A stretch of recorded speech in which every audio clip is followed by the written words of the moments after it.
This is why Rainbow Six Siege is the best first-person shooter on the market right now. In my genuine opinion, and I feel like a lot of people can agree with me on this, Siege just takes more skill, and it also takes a lot more brain power and thinking. It's just insanely fun when it comes down to all the strategies and stuff you have to do. Make rotates, you can blow out walls, you can shoot through walls, you could do all sorts of things that are just so realistic to where if you are somebody who is looking for one of the best realistic shooters of all time, Siege is where it's at in terms of the competitive zone. Let's take Call of Duty, for example, and not the Warzone variant because that's a whole different ballgame. That's a battle royale. But let's take basic Modern Warfare 3 or Black Ops 6 Call of Duty. It's your same game, 5v5 combat, maybe a little bit higher depending on the game mode you play, or maybe free-for-all, depends on what you're into. But it's just the same thing over and over again. You run, you kill, you do all sorts of things. But when it comes down to Rainbow, it's just something about it. It's the you can choose any person you want to play as, and every time you choose someone different, you play the game different. Every time you make a certain rotate, the game is changed drastically. Every time you peek a certain corner, every time you take a certain site, it's different. It's just different. And the amount of operators that are in the game just make it to where there's never a dull moment when you unlock a new one. It's just a refreshing experience, as where Call of Duty, whenever you buy a new skin, it's the same thing, just maybe you're Snoop Dogg now or some shit. In Rainbow, you buy a new person, a new operator, you got a whole new skill set to work with, which is incredible, especially with how stretched out the lore is. And compared to Call of Duty, they just throw something together in terms of story, some dog shit story every year. Like, what the fuck? Yo, you gotta give us some top tier shit. When I say top tier, I mean stuff like Call of Duty World at War or Modern Warfare 1, 2, and 3 of the original trilogy. Those were bangers, and I know all of us remember playing those as kids. It's there, you know what I mean? It's just the peak of gameplay when it comes down to these games that they used to produce, but now it's just the same thing. It's stale.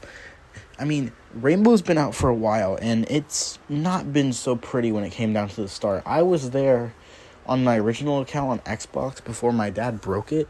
I was there since, like, around Season 3, roughly. Well, Season 3 of Year 2, I think.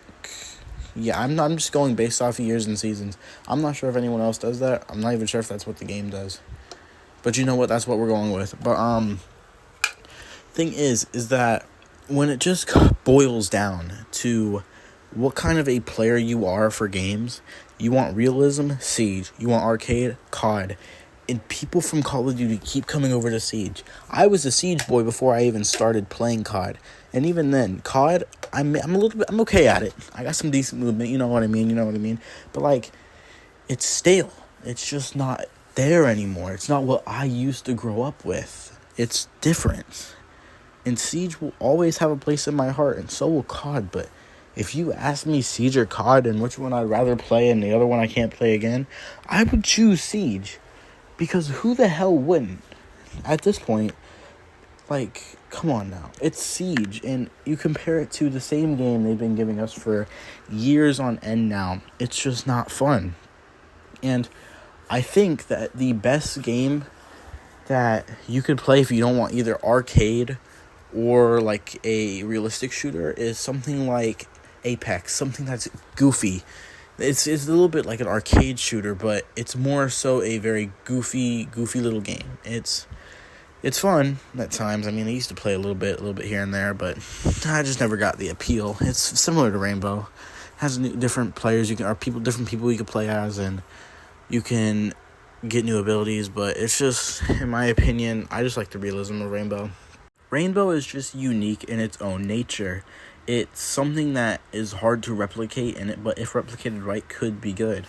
So, I've never played a game before Rainbow where you could set up a site and wait for a defense or an attacking team. You know, defending is fun in the game. I personally enjoy attack. I have a lot of good attack operators, and I love droning, especially whenever I set up them juicy cams to get them wall bangs. Chef's kiss right there, brother. Chef's kiss. But it's also kind of sad to see that Call of Duty has not even attempted to really implement many changes to make their game better. The only thing that I've seen recently that they added is omnidirectional movement, and even then, it's pretty fucking shitty. It did ruin a lot of the movement that I used to have. And it feels a lot slower than the original MW3 movement. I just don't really care for it. I mean, on a good day, I guess it's okay, but on, like, a day where I want to like, just zoom around my motherfuckers. I want to zoom around them. It's not hitting, brother. It's not hitting. But I feel like Siege should be a household game for many people who just enjoy realism, and instead of an arcade shooter like COD, you should pick up something like Rainbow. And I believe that Rainbow is the best first-person shooter on the entire gaming market as of right now. But that is just my opinion. Some of us enjoy arcade, some of us enjoy the realism. But that's all I really had to yap about today, so I'll see you in the next one, guys.